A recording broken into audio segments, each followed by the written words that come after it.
안녕하세요. 지질학적 테크노 땅의 비트를 들어라 오픈 리서치 프로그램 와주신 여러분 반갑습니다. 네.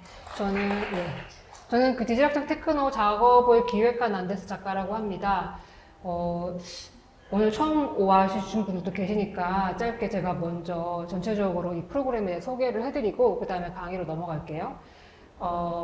지질학적 테크노 작업은 지금 이곳에 있는 이 정거장이라는 미디어시티 서울 사전 프로그램, 비엔날레 사전 프로그램의 일환으로 기획이 되었고요. 그래서 전체 1층과 2층에 이제 비엔날레 전시가 되고 있고, 지금 이 공간에서는 코드 밀키트라는 프로그램이 오전에서 진행되고 있고, 지질학적 테크노는 오후에 진행되고 있습니다. 그래서 매주 토요일에 이곳에 오시면은 이렇게 프로그램을 참여하실 수 있고요. 지질학적 테크노 작업은 이 지진파를 음파로 전환을 해서 이제 그 테크노 음악을 만드는 작업인데요. 그래서 우리가 실제로 가보지 못하는 가볼 수 없는 이런 지역의 그 지진파를 우리가 음악으로 바꿔서 우리 그곳을 음악으로 여행해보자, 뭐 그런 취지로 작업을 시작하게 되었습니다. 아직 이제 저희가 음악을 만든 건 아니거든요. 또 동시에 지금 이 수업이 끝나면은 4시부터 6시까지는 제작 워크숍이 진행이 돼요. 그래서 테크노 뮤지션 지네님하고 자넥스님 두 분과 함께 또 음악을 제작을 시작을 하고 있습니다. 그래서 저희가 만든 음악은 10월 1일과 2일에 발표를 할 거니까요. 그때 또 와주시면은 또 음악도 감상하시고 또 전체 이렇게 저희가 오픈 리서치에서 탐구한 주제들을 좀 정리해서 발표하는 시간도 가질 수 있을 것 같습니다. 지난번에 저희가 1, 2강에서는 지진에 대해서 알아봤고요. 3, 4강에서는 테크노에 대해서 알아봤습니다. 오늘 4강에서는 파동에 대해서 알아볼 거고요. 오늘 5강이죠. 5강에서는 파동에 대해서 알아볼 거고요. 6강에서는 테크노가 이제 기계 음악이니까 기계 문명이 발달하면서 기계와 음악이 어떻게 영향을 주고받았는지 기계 비평가를 모시고 탐구해 보려고 합니다. 그렇게 6강으로 진행되어 있고요. 오늘 진행할 파동, 비트, 우주 모든 것들의 연결과 소통 요 섹션은 제가 이제 지진파와 음파 모두 파동이잖아요. 그래서 이 지진파와 음파를 관통하는 이 파동이라는 것의 좀 속성을 탐구해 보고 싶었어요. 그래서 우리가 파동을 이렇게 빛으로 볼 수도 있고 음악으로 들을 수도 있고 뭐 이렇게 진동을 감각할 수는 있지만 만져볼 수는 없잖아요. 그래서 이 파동의 귀신 같은 속성이 되게 궁금했었어요. 그래서 오늘 선생님께 파동의 모든 것 한번 들어보고자 합니다. 그래서 김태희 선생님을 모시고 오늘 강의 시작해 보겠습니다. 안녕하세요. 이화여자대학교 물리학과의 김태희입니다. 사실 제가 안 작가님의 연락을 받고 처음에는 스팸인 줄 알았어요. 뭐지? 나한테 왜 연락을 했지? 사실 저는 지질학자는 아니거든요. 그래서 지진에 관해서 나한테 연락을 한다는 것에 대해서 처음에 딜리트 하려다가 한번 답을 해봤어요. 그리고 약간은 좀 궁금했어요. 그래서 고민을 많이 했습니다.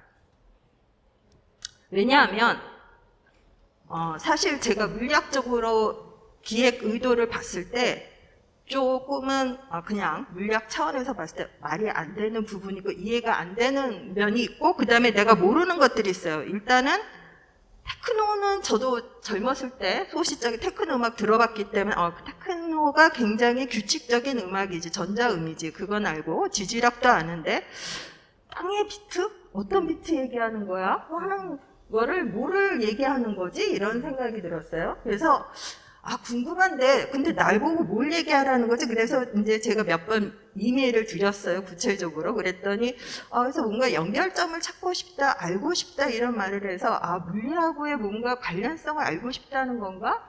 그렇다면 그냥 내가 갖는 궁금증을 가서 한번 말해볼까? 이런 차원에서 제가 강의 수락을 했습니다. 그래서 아마 제가 여러분에게 작가님께 질문을 던질 수도 있고요. 우리가 디스커션을 해볼 수도 있습니다. 자, 그래서 저는 여기를 호기심에 참여를 했어요. 제가 솔직히 저는 지질학이나 지진에 대한 전문가는 아닙니다. 그러나 제가 모션에 대해서 여러분에게 물리학적으로 모션을 우리가 이렇게 이해해 볼 수 있다. 파동 갖고 우리가 이러이러한 일을 할 수 있다. 이것에 대해서는 제가 대학에서 학생들한테 강의하는 것만큼 여러분에게 조금 쉽게 이해할 수 있게 말씀을 드릴 수는 있어요. 자, 그래서 제가 고민을 한 이유를 말씀드릴게요. 제가 이제 이거는 이제 제가 안 작가님한테 받은 기획의도. 그래서 저한테 좀 기획의도를 말씀해 주세요. 그랬더니 이제 이메일을 보내셨어요. 지질학적 테크노는 지진을 탐지하고 측정하는 지진파를 음파로 치환해 테크노 음악을 만든다. 서울에서 닿기 힘든 어딘가의 땅의 움직임을 테크노 비트로 감각하여 경계너머 도시를 전자음악으로 여행해 본다. 지구의 움직임과 기원을 탐색하는 지질학의 기계 악기를 형성된 테크노 음악을 연결지어 파동으로 볼 수 있는 에너지의 이동에 관한 프로그램이다. 여기에 이제 제가 빨간 글자와 파란 글자로 볼드체로 썼습니다. 여기 중요한 얘기가 있어요. 물리학적으로 땅의 움직임, 테크노 비트, 다이나믹, 역동성. 이거 물리가 잘하는 겁니다. 역동성. 시간에 대한 움직임. 그러니까 이 땅의 움직임, 지구의 운동, 이건데, 이거를 가만 보니까 뭔가 거기에 약간 이쪽은 좀 인문학적이고 미술이고 예술이니까 생명력과 의인화 뭘 들어라. 그래서 이제 알려주신 사이트를 들어서 뭐 들어라. 뭘 들으라는 거지. 그러니까 이게 좀 뭔가 생명과 의인한데 딱 보니까 지진파예요. 근데 사실 우리가 살아있다 할 때 여러분 병원이나 영화에서 뭐 보죠? 심장에 맥박 치죠.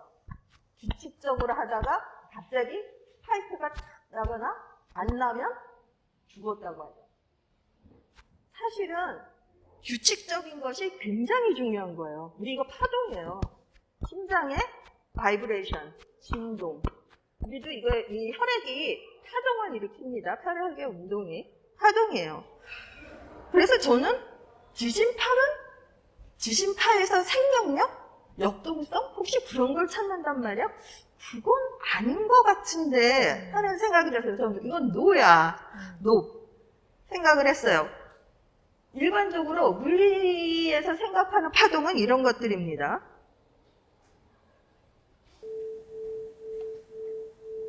그리고 특히 비트도 조금 이따 보세요. 비트도 이런 것들이에요.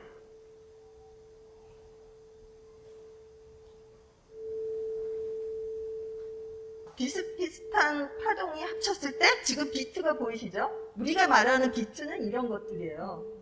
네, 이게 비트입니다. 지금 보이시죠? 이게 비트예요. 네, 지금 중요하지 않습니다. 근데 제가 가만 보니까 기획 의도를 읽어보니까 이 기획에서 얘기하는 것은 그래서 제가 좀 걱정이 돼서 내가 말한 게 맞나 그러고 이거 보니까 맞는 것 같아요. 여러분들이 얘기하는 거는 이거 같아요.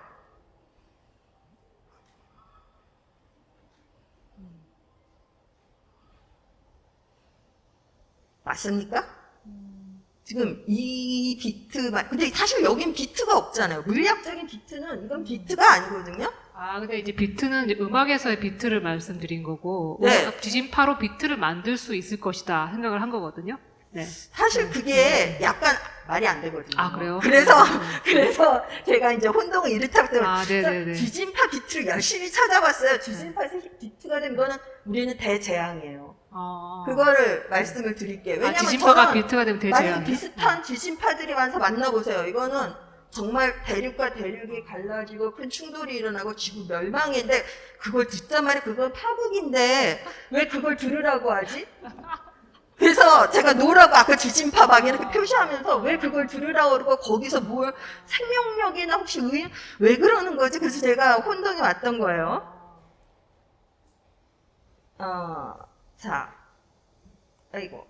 자, 그러면 이제 한번 우리가 지진의 원인, 지구의 운동의 원인, 운동에 대해서 한번 생각을 해봅시다. 사실은 지진도요, 지구가 운동하기 때문에 발생하는 거거든요. 그러니까 지구가 어떤 운동을 처음에 태초에 하는지부터 한번 생각을 해봅시다. 여러분들 아마 빅뱅이라는 것은 다 알고 계실 거예요. 물론 이게 가장 저희가 조물주가 아니니까 뭐 여러 의도들이 있습니다. 어떤 분들은 물론 천지창조에 대한 의견은 여러 의견이 있습니다. 그런데 과학자들이 주로 받아들이고 우리가 교과서에서 많이 다루는 의견들은 빅뱅에서부터 큰 에너지 폭발이 일어나면서 많은 스타더스트들이 막 팽창해 나갑니다. 그 에너지에서 막 날아가죠. 자, 근데 여러분 그 날아갈 때 어떻게 날아가는지를 한번 상상해 보세요. 자, 여러분들 어렸을 때 풍선 갖고 놀아보셨죠? 풍선을 막 불어요. 불다가 놓칩니다. 그럼 그 풍선이 어떻게 날아갑니까? 얌전하게 직선으로 이렇게 날아가던가요? 아니면 이렇게 떨어지던가요? 막 뱅글뱅글 돌면서 회전을 하면서 날아가죠. 맞아요. 입자들이 회전을 하면서 막 날아가다가요. 어떤 것들은 덩치 큰 것끼리 서로 뭉치기도 하고 막 뜨거운 것끼리 합쳐지기도 하고 자 그렇게 해서 랜덤하게 운 좋게 지구라는 행성들이 덩치 뜨거운 것들이 턱턱턱 뭉쳐서 덩어리가 어느 정도 되니까 그것들이 큰 태양의 영향력 하에 있게 되는 거예요. 그게 뭐다? 바로 태양의 중력, 만유 인력이에요. 그러면서 막 날아갔던 것들이 스톱을 하고 거기서 뭘 하냐 하면 공전을 하는 거예요. 근데 여전히 우리 지구는 스핀을 해요. 그 풍선을 생각하시면 돼요. 근데 스핀을 하는데 겉은 차갑게 식었어요. 땅덩어리로. 근데 안은 그때 처음에 팡 하고 터졌을 때 그 여전히 뜨거운 에너지가 남아있대요. 근데 그런 운동을 뭐라고 하냐면 우리가 이제 제가 조금 이따가 설명드리겠는데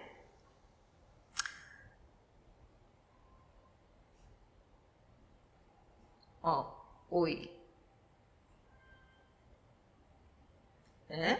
이제 이 그 태양 주변에 공전을 하는데 우리가 만약 얼핏 그냥 어림잡아 원궤도 운동을 한다고 얘기하지만 사실은 우리가 엘립소이달 타원궤도를 태양을 중심으로 돌고 있어요.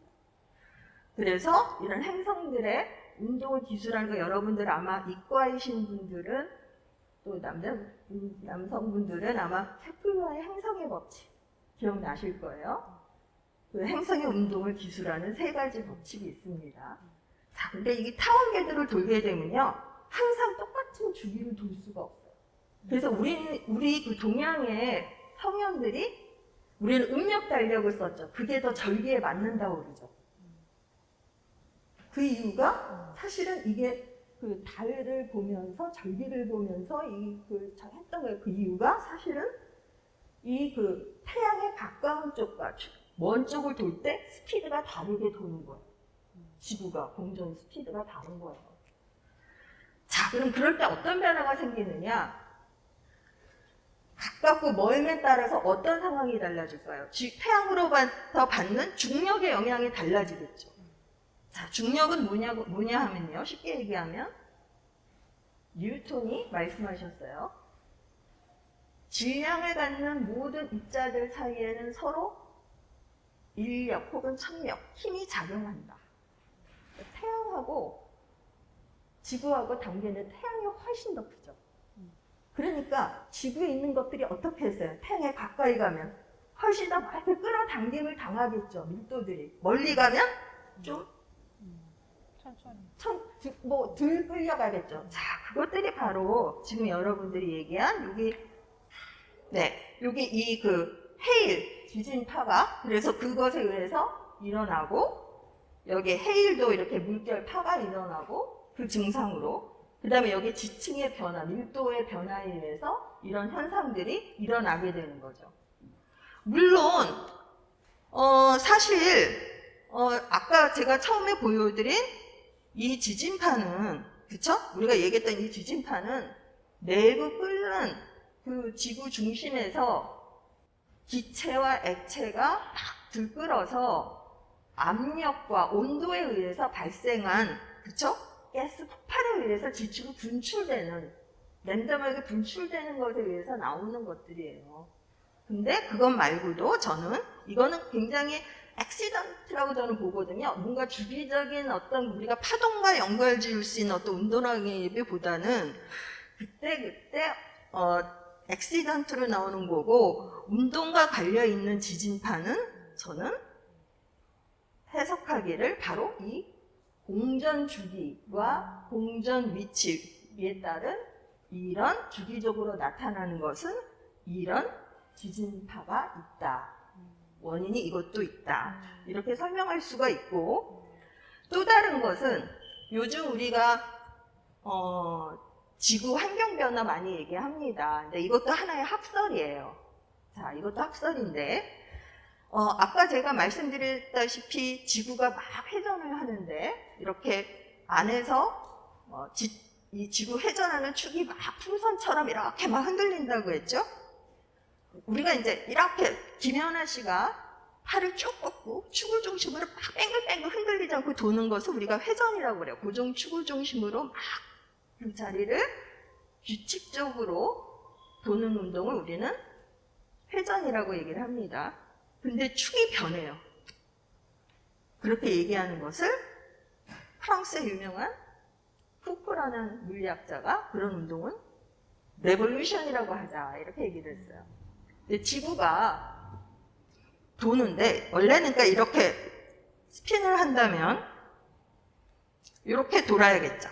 똑바로 있고 NS 이렇게 있고 막 돌면은요, 여기 이렇게 돌게 되면 자기장이 형성돼, 지구자기장 형성돼서 북극과 남극 이렇게 형성이 되고 지구자기장이 형성되는데, 제가 아까 말씀드렸죠. 지구 내부에는요 매우 뜨거운 마그마라는 것들이 존재하는데 그 안에는 자성을 갖는, 철을 많이 갖는 녹지 않은 그 액체들, 성분들이 포함되어 있대요. 자, 그래서 여러분들이 아마 플라스크라는 그 둥근 공에다가 액체를 넣고 한번 흔들어 보세요. 어떻게 되나. 이렇게 흔들어 보면 흔들림에 따라서 액체가 그대로 있는 게 아니라 이렇게 출렁출렁 변하겠죠. 그것에 따라서 뭐가 변하면 무게중심이 변해요. 지구에. 그러면 그것이 바로 지금 근데 그 안에 있는 거는 자기적 특성을 갖기 때문에 그것이 무엇에 영향을 주느냐? 바로 이 지구 자기장의 축에 영향을 주는. 그러면 이것은 여러분들이 혹시 여러분들 팽이 갖고 놀아보셨어요? 팽이가 이렇게 돌아야 되는데 지구 중력의 영향을 받게 되면서 이렇게 점점 하면서 쓰러지게 되죠. 그렇죠? 그렇듯이 지구도 그 내부에 형성된 또 다른 자기장의 영향을 받아서 기우뚱하게 되는 거예요. 그러면서 주기적으로 지구의 회전축이 변형을 일으켜서 때로는 그래서 예전에도 대륙 간의 이동도 있었고 축이 바뀌고 이런 기후변화가 있었다. 이런 학설들이 있어요. 이제 그런 것에 의해서 또 지진도 발생하고 뭐 해일도 일어나고 여러 가지 밀도가 바뀌면서 여러 영향이 있다. 뭐 이것도 학설입니다. 우리가 사실 그것을 다 검증하고 관찰하지 않았잖아요. 실험은요, 제가 우리 지도교수한테 받은 건 실험 물리학자는 자기가 한 것 외에 아무것도 믿어서는 안 된대요. 자, 여기서 근데 우리가 주목할 것은 제가 여러분에게 말씀드리고 싶었던 것은 제가 아는 것은 지구의 운동이라고 함은 회전 운동이고, 그렇죠? 자전과 공전을 하는 회전 운동이고 이것은 바로 매우 정해진 공간 내에서 주기적으로 반복되는 운동이다. 자, 그래서 이걸 우리가 조금 유식하게 뭐라고 하냐면 영어로 하면 Simple Harmonic Oscillator다. 조화 진동자다. 단조화 운동이다. 이렇게 얘기를 해요. 단조화 운동, 진동자다. 이렇게 얘기를 합니다. 자, 그러면 이제 단조화 진동자에서 조금 말씀드리면 원운동이 여러분이 이제 원판에 여기 보시다시피 이렇게 원판에 공점을 두고 원판을 회전을 시킵니다. 그리고 위에 램프를 비치고 밑에 스크린을 두고 그림자를 관찰하면 분명 이 원판에 이렇게 원궤도 운동을 하지만 이 스크린 위에 프로젝션된 이 손잡이의 그림자는 직선 운동을 하는데 이 원판의 지름 안에서 왕복 운동을 하게 됩니다. 그렇죠? 그래서 원운동은요, 진동 운동, 즉 오실레이터, 규칙적인 운동으로 전환이 되고 또 진동 운동도 원궤도 운동으로 전환이 될 수가 있는 겁니다. 그래서 그런 운동은 이렇게 보면 여러분들이 곡선으로 변위, 거리, 그렇죠? 거리와 시간에 대한 관계식으로 그려보면 바로 이렇게 코사인 함수를 우리가 그릴 수가 있어요. 규칙적으로, 주기적으로 최대치 도달하고 최저치 도달하고, 그렇죠? 이런 관계식으로 우리가 나타낼 수가 있어요.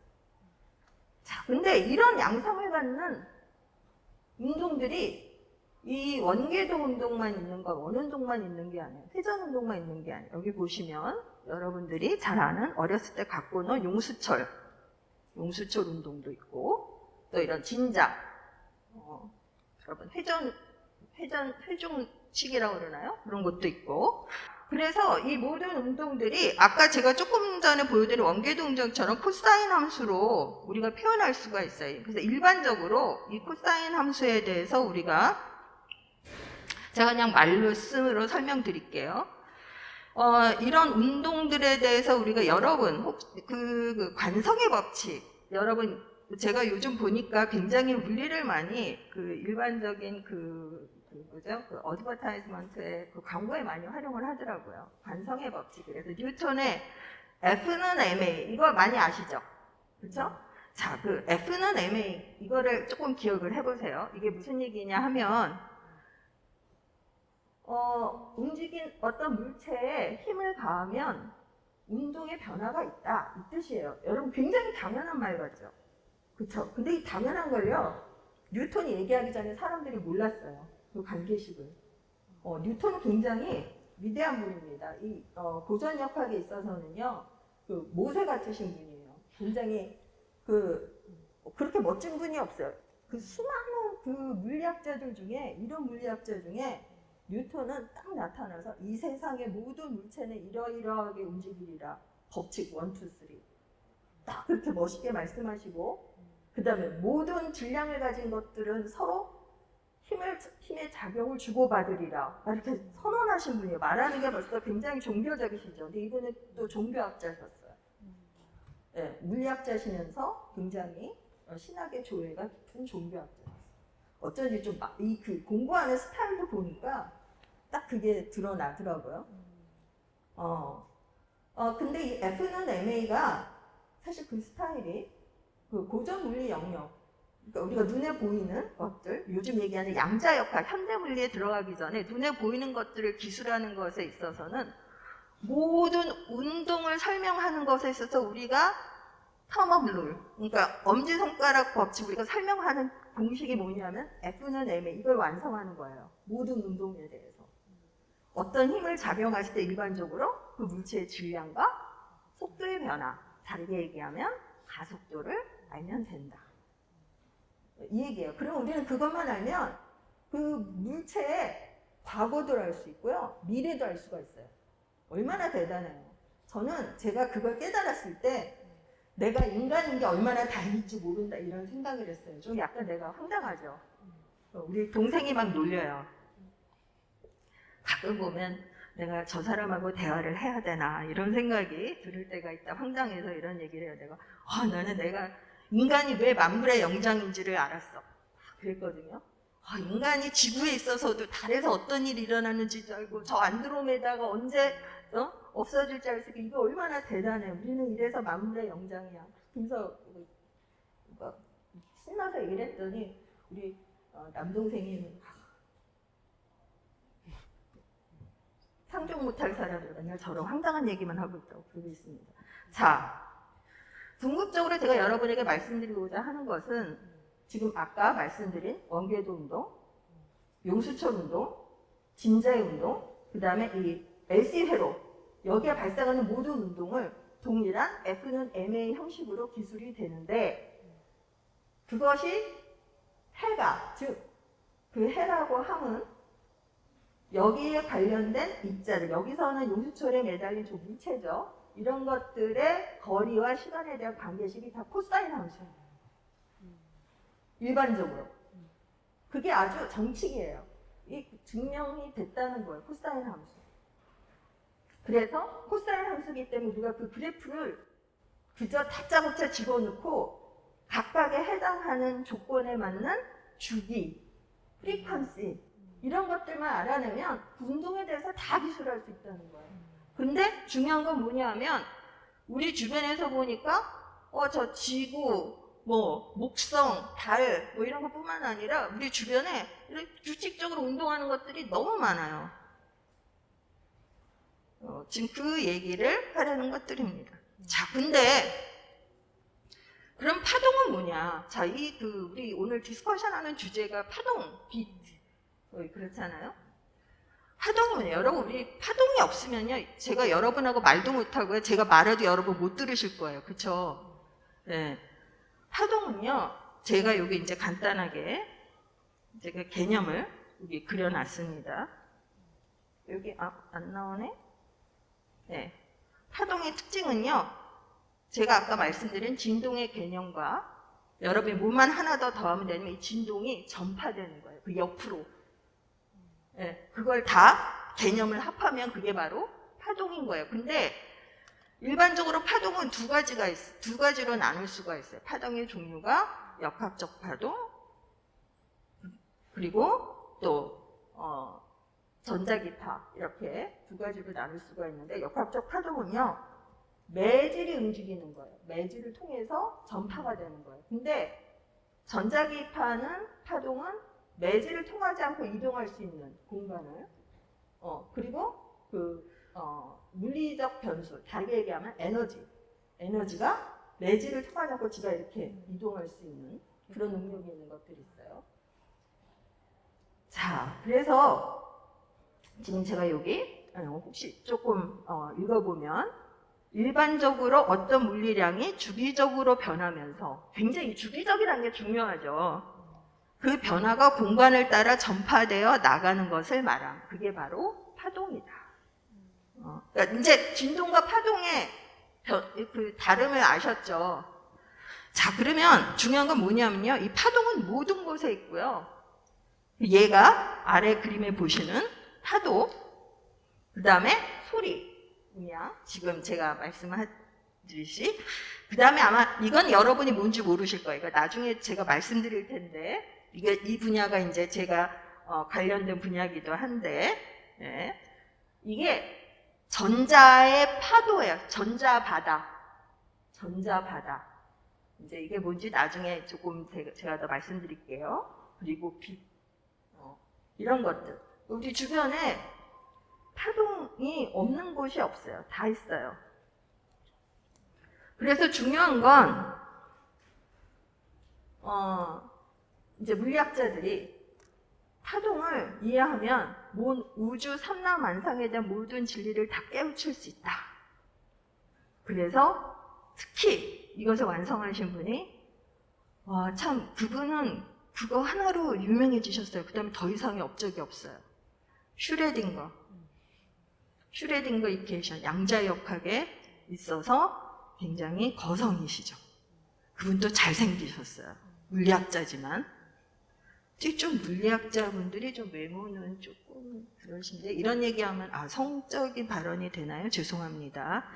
근데 굉장히 멋쟁이시고 영국학자로서 근데 슈레딩거 이퀘이션 외에는 별다른 물리학적인 건 없지만 그분에 의해서 이 파동학에 대한 것이 많이 밝혀졌어요.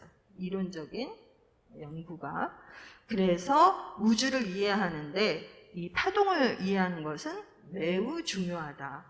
자, 이제 조금 연결이 되시나요? 어떻게 제가 이제 지구의 운동으로부터, 그죠? 우리 주변에 다른 것들의 운동을 연결하고자 하는 건지. 자,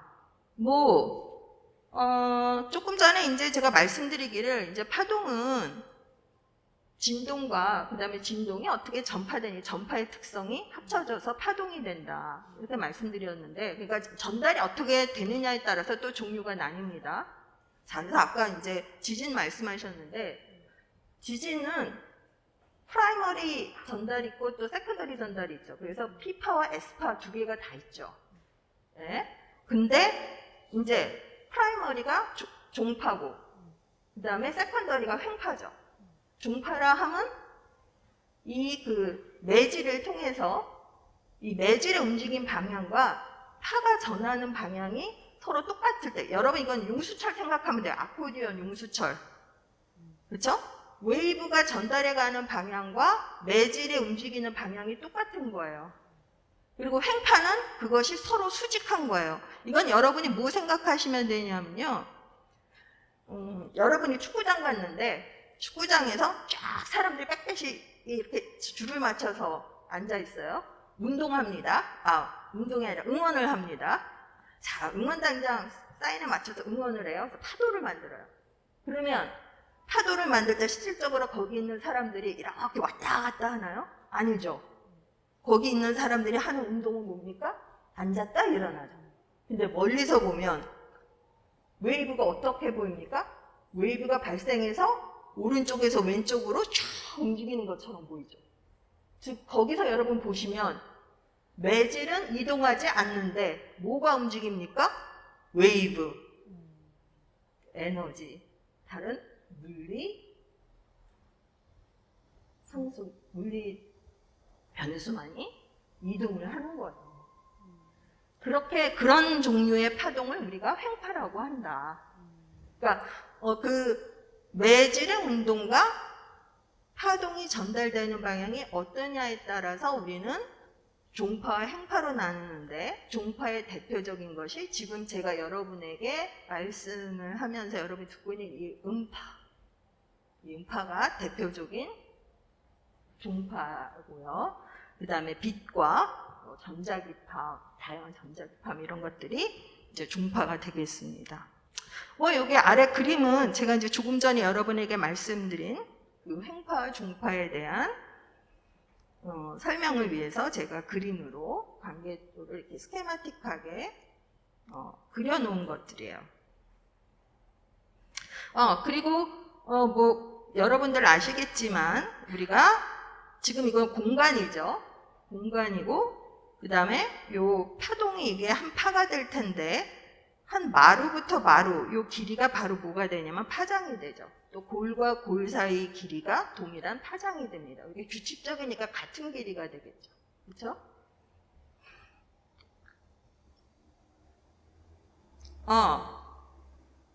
이게 이제 제가 이제 요 그림 조금 설명하고 싶은데요.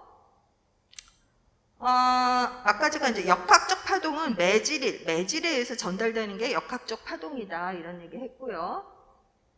그 다음에 매질이 없는 공간에서 유도되는 이제 전자기파에 대해서 제가 설명을 드렸는데 전자기파의 특성은요.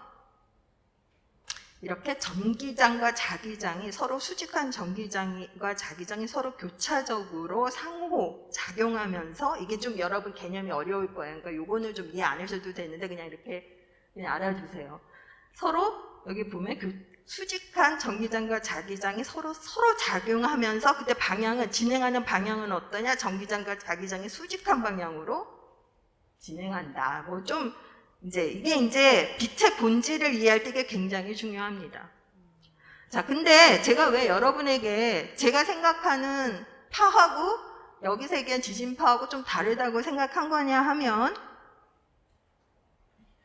이거 한번 보세요. 이게 옥스퍼드 대학에서 이거 왜 또 안 되지? 또 했는 거 내가 집에서 확인했는데 보실까요? 지진파의 전파를 옥스퍼드 대학에서 관측한 거를 이렇게 시뮬레이션 해서 이제 진행해 나가죠. P파랍니다, 이게.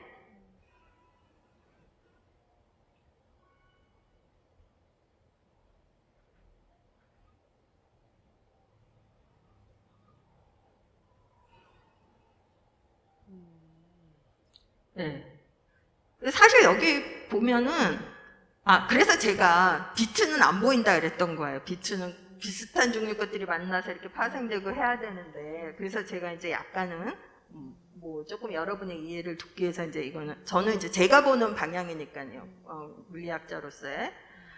자, 근데 이제 각각의 파동들은요, 또 우리가 이게 공간에 여러 개가 있게 되니까 서로 중첩도 하고 서로 간섭을 해요.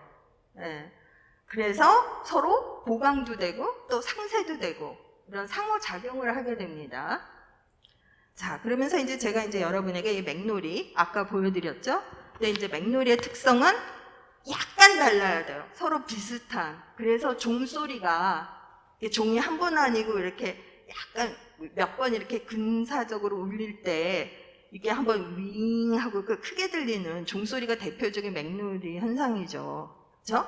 진폭이 주기적으로 이렇게 여기 보면 이렇게 엔벨로프로 여기 보시면 이렇게 엔벨로프로 이렇게 커지게 돼요. 여기 보시면 그림 A에서 살짝 다른 진동수의 두 파가 이렇게 겹치면서 진행을 할 때 결과적으로 이렇게 보면 두 개가 합쳐져서 이렇게 큰 엔벨로프에 진폭이 큰, 그쵸? 그 차가 주기적으로 이렇게 변하게 되는 이런 현상을 우리가 비트라고 하는 거죠. 맥놀이. 자, 그래서 이제 여러분들이 제가 왜 주진파에서 비트가 뭘 얘기하나 했던 의문을 이제 여러분이 조금 이해하시게 될 거예요. 이제 우리가 조금 소통을 할 수 있게 됐죠. 그러니까 그 상황에서 한번 이 그림을 다시 한번 보실까요? 이게 이제 우리 물리하는 사람들이 이런 걸 보고 좋아라 합니다. 이게 그러니까 이게 뭐가 우세하다 이런 게 없는 거예요. 왜냐하면요, 어떤 사람은 느낌이 그 그림이나 이렇게 컬러를 보고 먼저 빨리 느끼는 사람, 어떤 사람은 음악을 보고 먼저 표현을 빨리 하는 사람, 어떤 사람은 저희처럼 문자나 이런 거 숫자를 보면서 이런 사람이고 다 그 느끼는 것과 표현 방법이 다를 뿐이에요. 자, 이제 제가 여러분에게 말씀드리고자 하는 것은 우리 주변에 웨이브가 많이 있다는 거예요. 파동이 많이 있다. 다양한 종류의 파동이 무지막지하게 말도 못하게 많이 있다. 다양한 파들이 도처에.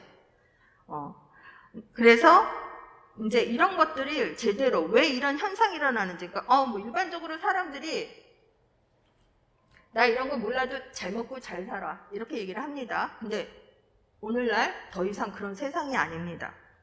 왜냐하면요, 여러분 핸드폰 없이 못 사시잖아요. 그렇죠? 그 다음에 핸드폰 느리면 못 사시잖아요. 더 빨랐으면 하잖아요. 그 다음에 영상도 동시에 여러 개 팍팍팍 보내고 싶어 하시잖아요. 그렇죠? 예. 그런 것들을 실현하는데 사실 이런 전자기파를 우리가 잘 활용을 하고 있고 이걸 어떻게 파동을 잘 효과적으로 잘 전달하고 이런 거를 우리 물리하는 사람들이 연구해서 하고 있어요. 근데 이걸 다들 공학하는 사람들이만 하고 있다는데 사실 공학하는 분들이요, 솔직히 얘기하면요, 요즘 양자역학을 몰라서 잘 앞으로 못해요. 예.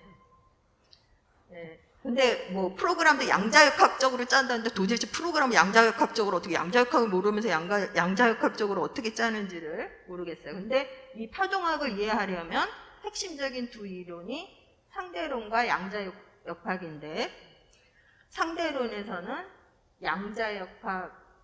상대론에서 얘기하는 중요한 핵심적인 개념은 빛은 일정한 속도로 이동한다.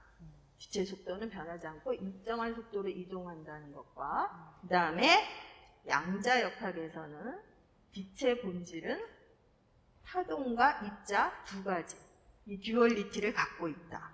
이 두 가지를 이해하면 이 모든 전자기파의 거동이 다 이해가 되고 파동학으로 설명이 다 된다는 거예요. 자, 이것에 대해서 제가 스펙트럼에 대해서 제 컴퓨터가 아니라서 왜 안 나오는지 모르겠습니다. 이렇게 해야 되는 건가 봐요. 익숙해지고 있습니다. 네. 다양한 웨이블랭스, 파장에 따라서 우리가 아까 제가 그림에서 우리 주변에 다양한 파장에 막 꽉꽉 찬 파장을 보여드렸죠. 근데 어떤 분들은 전자레인지만 미워해요. 막 그것 때문에 뭐 건강에 해롭다 뭐 하는데 좀 가끔가다 어이없을 때 있습니다. 그러면서 TV는 막 좋아하시면서 핸드폰도 끼고 사시면서 네. 조금 한 가지 조금 약간 여담을 드리자면 제가 아는 분 중에 인문학 하시는 이제 동료 교수님이 계신데 무슨 일만 있으면 저한테 전화가 와요. 다 너희들 때문이야. 너희들 때문에 우리가 망하고 있어. 지구가 망하고 있어. 자 이제 속이 시원하냐? 뭐 지구 온난화 뭐 무슨 일이 일어났다. 어디서 뭐가 무너졌다 하면 전화가 막 와요. 너희들이 지구를 파괴하고 있어. 막 이러고 막 그러세요. 그분은 인터넷 뱅킹도 안 하세요. 그러니까 거부하시는 거예요. 그리고 백신도 안 맞으셨어요. 그런 거.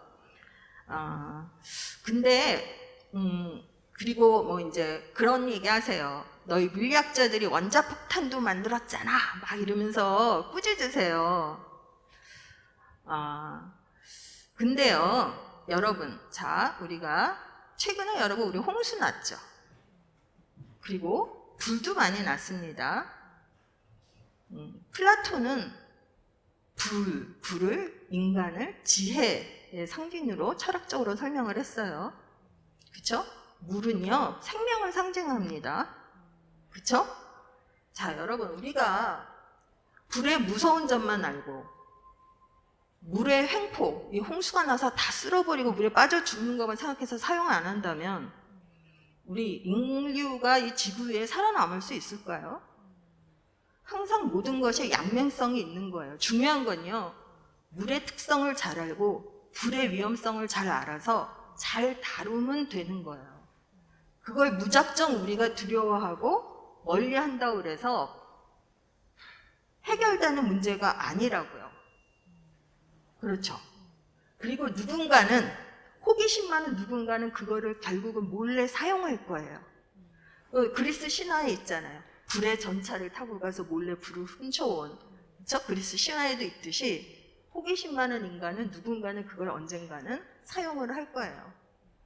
네. 자, 그래서 이제 제가 좀 말씀드리고 싶은 거는 우리가 이제 원자력에 대한 이슈도 굉장히 상당히 뜨겁게 많이 달궜죠. 근데 위험한 건 사실이에요. 제가 위험하지 않다고 말씀은 안 드리겠어요. 그러나 우리가 무지해서 잘못 다룰 수도 있지만, 그러니까 연구를 하고 알면서 조심해서 써야 되는 거죠. 그러니까 처음부터 잘 알고 쓸 수는 없어요. 그러니까 그것에 대한 노력을 기울여야 된다는 거. 그것에 대해서 우리가 일반 사람들이 이제는 다 알고, 뭐 일부 옛날에는 과학이 생활에 미치는 것이 굉장히 한정적이고 그 다음에 굉장히 늦댔어요. 과학자가 발견하고 나서 10년 후에 그것이 생활에 영향을 미치고 사회에 영향을 미치고 산업화되고 이랬는데, 요즘은 그것이 한 2년이에요. 2년, 3년 금방 산업화되고 막 이렇게 빨라요. 그러니까 미처 그것에 네거티브한 면을 우리가 발견하고 영향을 하기에 앞서서, 백신도 그렇잖아요. 그렇죠? 그걸 부작용을 연구할 시간이 없이 급하니까 막 우리가 맞아야 되는 거잖아요. 그렇죠?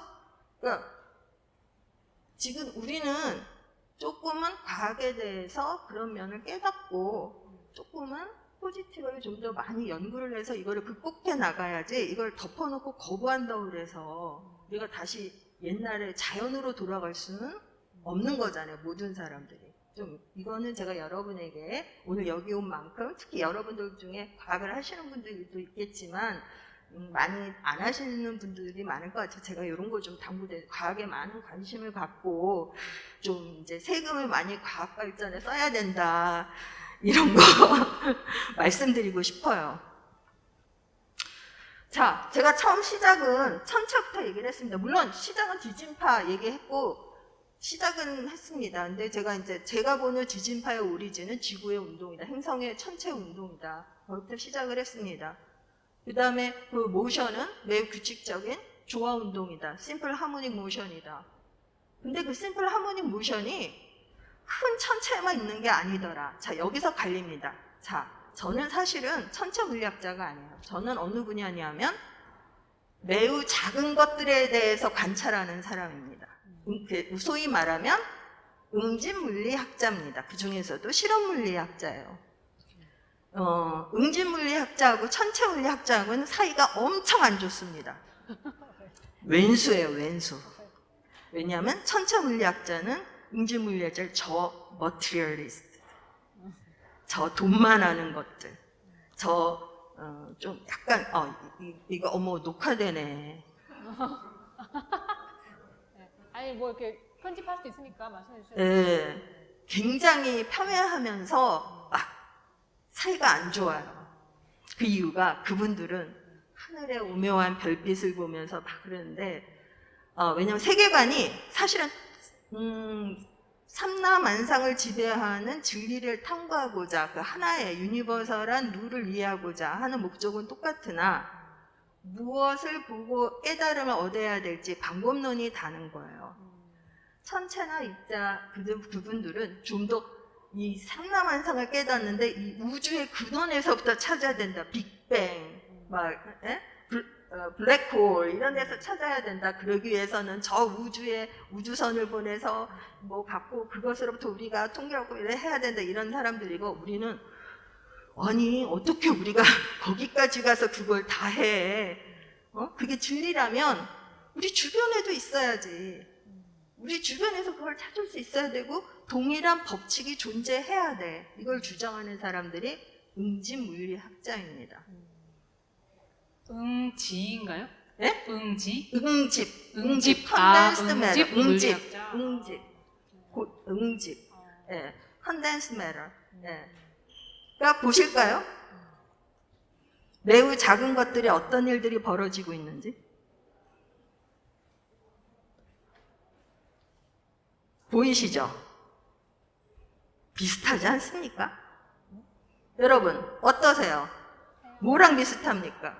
햇님 그쵸? 태양 주변에 돌고 있는 지구 같죠? 자, 이게 바로 원자 주변에 돌고 있는 원자 내부에 핵 주변을 돌고 있는 전자들인데요. 전자는 그 핵 주변에 한 궤도 안에 2개까지 들 수 있는데요. 근데 이 전자들도 공전만 하는 게 아니라 지구처럼 자전을 해요. 근데 도는 방향이 있겠죠. 자전 방향이. 어떻게? 오른쪽으로 돌리고 왼쪽으로 돌리고 시계 도는 방향, 반시계 방향. 그것에 따라서 회전 방향에 따라서 우리가 스핀 업, 스핀 다운 이건 들어보셨죠, 여러분? 그렇죠? 업 스핀, 다운 스핀 2개가 있다. 자, 그래서 제가 아까 말씀드렸다시피 원자의 세계를 들여다보니까 천체가 하는 똑같은 매우 규칙적인 회전 운동으로 다 되네. 설명이 다 되네. 이게 바로 응집 물리를 연구하는 사람들의 세계관이에요. 뭐 그렇게 구태여. 뭐 제대로 자주 보내지도 않고 몇십 년에 한 번씩 우주선 보내고 뭐 그 달 탐사선 보내고 뭐 전자파 뭐 막 컬렉션 뭐 몇십 년마다 해서 뭐 그렇게 하는 그거 갖고 뭘 해. 우리는 열심히 뭐 이렇게 해서 게다가 요즘은 우리가 이제 기술을 발전시켜서 뭐 전자현미경 해서 뭐 나노 스케일 뭐까지 뭐 동영상으로 다 찍고 하는데 우리 뭐 그 제가 아까 그 전자의 바다도 보여드렸잖아요. 그거를 영상 이미지로도 다 만들고 그랬는데 우리 다 증명하고 보일 수 있어. 우리는 다 해명할 수 있어. 설명할 수 있어. 막 이러고 하거든. 그래서 많이 발전했죠. 이쪽 분야가 공부하는 사람들도 많고 또 그리고 그런 것들은 발견되는 족족이 산업화되고 그 기술들이 바로 이런 특히 이런 메모리 기술 이런 데 당용이 되고 하면서 자 요즘 여러분들 Artificial Intelligence 얘기도 많이 들어오셨고 퀀텀 컴퓨터 얘기 들어보셨을 거예요. 자, 퀀텀 컴퓨터에서 다루고자 하는 게 뭔지 아세요? 모르시죠? 퀀텀 컴퓨터에서 다루고자 하는 게 바로 이 자전하는 회전의 각 운동량, 이걸 스핀이라고 하거든요. 약간 회전 각 운동량 이런 어려운 말을 잊어버리세요. 이 회전축, 그렇죠? 지금 이 스핀이 핵 주변을 돌고 있는 스핀이 지금 여기 보시면 이렇게 자 이렇게 시계 방향으로 돌면 엄지손가락이 여러분 이렇게 오른손을 갖고 시계 방향으로 돌려보세요. 그럼 엄지손가락이 어디를 가리킵니까? 아래죠. 그럼 이 회전축이 아래 방향인 거예요. 자, 그럼 반대로 이제 반시계 방향으로 돌려보세요. 엄지손가락이 어디를 가리킵니까? 위를 가리키죠. 이러면 전자의 회전하는 운동 방향이 업을 가리키는 거예요. 이게 스핀업이에요. 자, 이 전자의 회전축을요, 퀀텀 컴퓨터가 하고자 하는 건요, 그동안은 우리가 이런 전자들을요, 한 10,000개를 모아서 메모리 집단으로 쓴 거예요. 다 일률적으로 업을 가리키고, 일률적으로 다운을 가리켜서 이 메모리 소자를 쓴 거예요. 근데 오늘날 얘기하는 퀀텀 컴퓨터는 바로 이 개개, 전자의 개개 하나에 요 회전축을 하나를 기우뚱하게 해서 메모리 소자로 쓰겠다 하는 거예요. 논리 소자로. 그게 얼마나 대단한 기술입니까? 그만큼 어렵죠. 그래서 어려운 거예요. 그렇기 때문에 그래서 이런 거를 다루는 기술이 바로 퀀텀 기술인 겁니다. 자, 그래서 중요한 건 자, 말씀드렸죠. 이 전자의 위치, 이동, 운동, 빛, 이 모든 것들이, 그 다음에 천체, 모든 것들이요. 게다가 우리도요, 우리의 움직임도. 그 다음에 사실, 모든 자동차 이런 것들이 스피드가 빠르면요, 다 파동으로 설명이 돼요. 입자가 아니라. 스피드가 충분히 빠르면. 그게 바로 양자역학에서 얘기하는 양자의 세계예요. 파동으로, 파동함수로 슈레딩거가 얘기한 파동함수로 다 표현이 돼요. 근데 스피드가 충분히 빠르지 않으면 우리가 굉장히 무거워서 질량이 많이 나가서 입자화되는 거예요. 그러면 충분히 빠르고 전자처럼 빛처럼 매우 가벼우면 어떻게 되냐? 매직 이렇게 벽을 통과할 수 있는 거예요. 파동으로 설명되는. 만약에 그러니까 양자의 세계에서는 입자가 제가 다시 말씀드리면 매우 가벼워요. 자, 전자의 무게가 어느 정도냐면요. 10의 마이너스 27승 킬로그램이에요. 레벨이 10의 마이너스 27승 킬로그램. 우리보다 엄청 가볍죠? 그렇죠? 그런 애가 빛의 속도로 달려나가요.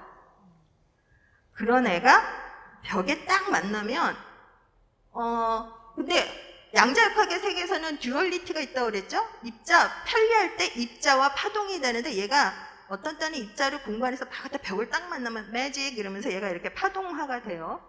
그렇죠? 그러면 파동이 되면 어떻게 되냐면 이렇게 스며들 수가 있는 거예요. 입자면 튕겨져 나가는데 파동이니까 이렇게 진폭이 줄어들면서 진폭은 줄어들지만 스며들어서 나가서 반대편으로 쓱 빠져나가는 거예요. 유령처럼. 네. 이게 이제 양자역학적 터널 현상이에요. 근데 이게 불가능할 줄 알았는데 가능하더라.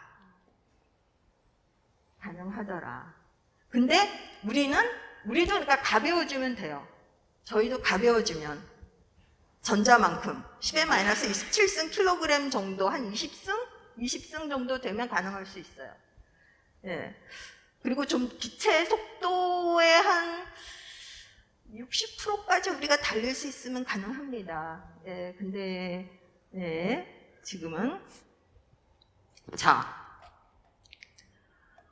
약간 조금 오늘날 우리가 다루는 테크놀로지 세계를 조금 말씀드릴게요. 그러니까 이제 우리가 소통하고 통신, 전자, 부품 이런데 우리가 활용하고 옛날에는 전화를 사용했어요. 그렇죠? 즉 전류, 그러니까 얘네들이 전하들이 오른쪽으로 돌고 왼쪽으로 돌고 상관 안 했다고요. 아 몰라 그냥 아무 쪽이나 니네들 마음대로 돌아 우리는 상관없어. 기후등에도 상관없어. 근데 요즘은 뭘 원하냐면 자 다 오른쪽으로만 돌아. 일렬정대로 오른쪽으로만 돌아. 다 왼쪽으로만 돌아. 이런 것들만 셀렉션해서 컨트롤하는 거예요. 네, 그렇기 때문에 여러분들이 아주 작은 핸드폰에서 그렇게 좋은 시그널로 아주 정확한 영상과 그 다음에 영화도 여러 개 조그만데 막 많이 받아보고 그러실 수 있는 거예요. 자, 이것 때문에 그런 현상을 이런 것이 기반이 된 현상이 이제 뭐 거대 자기 저항 현상이라고 불리면서 이것을 이제 실험적으로 리얼리제이션해서 2007년도에 알베르 퍼트란 분이 프랑스 알베르 퍼트와 피터 그룬버그 독일 이 두 분이 이제 구현해 보이면서 바로 아까 말씀드린 터널 현상 이런 것도 구현해 보이면서 실험적으로 구현해 보이면서 노벨상을 받으셨어요. 그래서 그 이후에 이제 이것을 이제 실험적으로 이제 이게 지금 여러분 오늘날 실질적으로 이 스케마틱한 이 그림이 여러분들이 사용하고 있는 모든 컴퓨터 메모리 소자의 그 스케마틱한 그림이에요. 이게 메모리 그 비트고요. 비트들 그 단위 세포들이고요. 그 한 단위 세포들이고요. 요 사이에 발생하는 터널링 효과 때문에 여러분들이 정보를 입력하고 지우고 뭐 이렇게 플레이를 할 수 있는 것들입니다. 자, 근데 이제 우리의 욕심은 한계가 없죠. 한계가 없어요. 예, 더 많은 걸 입력하고 더 많은 걸 좀 더 편리하게 활용하고 싶어 해요. 네, 그래서 더 발전된 반도체 기술을 우리가 하고 싶어 하기 때문에 그래서 미래 발전된 문화 이런 걸 하기 위해서 이제 그런 보다 발전된 전자기파 기술을 핵심 기술을 이제 이룩하고 싶은 거죠. 반도체 기술 이런 걸. 이제 이게 제가 하는 건 이게 저희 실험실에 있는 장비예요. 제가 이 장비로 뭘 하냐? 이게 이제 제가 2005년도에 한국에 처음 와서 우리 그 이화여대 학부학생들하고 하나하나씩 만든 겁니다. 처음에 만든 게 요거. 레이저 포인트를 TV에 쏴서 주세요. 여기 안 되는 것 같은데요? 관련돼서? 안 되네요. 반사돼서 안 돼요. 여기 이제 요 파트가 제가 처음에 와서 쬐끄맣게 만든 거 학생들하고 디자인하고 조립 다 한 거예요. 학생들이 학부학생일 때부터. 그 다음에 요거. 그 다음에 이거는 제가 없을 때 우리 그 대학원 학생들이 3개월 만에 만들어서 갖다 붙여놨더라고요. 설계까지 다 하고 알아서 깜짝 놀랐어요. 제가 영국가 있는 사이에 오니까 뚝하니 붙여놨더라고요. 아, 이게 몰레큘러 빔 에피탁시. 근데 그 앞에 하나 더 붙습니다. 울트라 하이 베큐um UHB라고 하는데요. 이게 뭘 뜻하냐? 인간이 지구상에서 만들 수 있는 최고의 진공 상태, 우주 상태 같은 상태에서 물질들을 기체화시켜서 날려보내는 거예요. 예. 그래서 방막이라는 것을 만드는데요. 그럼 뭘 만들 수 있냐? 여기 보시는 바와 같이 실리콘 기판 위에, 이게 이제 우리 실험실에서 만든 건데요. 보시면 여기 실리콘 기판 보이시죠? 거기에 요건 MgO라는 산화물이고 여기 아이런이 잘 보이실지 모르지만 이렇게 오토믹 레벨로, 원자 레벨로 일률 정대로 이렇게 잘 차곡차곡 쌓였어요. 네. 이렇게 쌓이면 뭘 할 수 있다? 바로 아까 말씀드린 이렇게 그런 기술이 있으면 이렇게 일률적으로 다 오른쪽으로 도는 스핀 혹은 왼쪽으로 도는 스핀은 만들 수 있다. 그리고 컨트롤할 수 있다. 이런 연구를 제가 하고 있습니다. 그리고 그런 스핀 전류의 파동을 측정하고 컨트롤하고 그런 연구를 제가 하고 있죠. 자, 오늘 얘기는 여기까지 해서 약간은 좀 제가 그래서 말씀드린 바와 같이 제가 지진파하고는 좀 제가 상관이 없기 때문에 제가 와서 어떤 말씀을 드릴 수 있을까 하다가 또 생각해 보니까 제가 그래서 다른 분한테 해보시죠 하고 할까 하다가 아 그래도 내가 와서 일반적으로 물리하는 사람들이 볼 때 바라보는 지진과 지구의 운동에 대해서 좀 얘기는 할 수 있겠다 싶어서 제가 일단 수락을 하고 그 다음에 또 여기 또 인문학 쪽, 또 예술 쪽에 계신 분들은 또 어떻게 또 이 지진에 대해서 또 물리와 연관 짓고 싶어 하는지 이런 것들도 좀 궁금하고 네, 그래서 강연을 수락했었습니다. 감사합니다. 네. 저희 잠깐 쉬는 시간 가질게요. 예, 뭐 질문도 많으실 텐데요. 먼저 제가 선생님 강의를 듣고 그냥 몇 마디 좀 첨언을 해보자면 그러니까 그 비트에 되게 천착하신 것 같더라고요. 그래서 그 파동의 일률성에 대해서 이게 지질학적 땅의 비트를 들어라 하는 그 비트 부분에서 잘 이해가 안 가셔서 그러니까 그것이 왜 그 비트일까?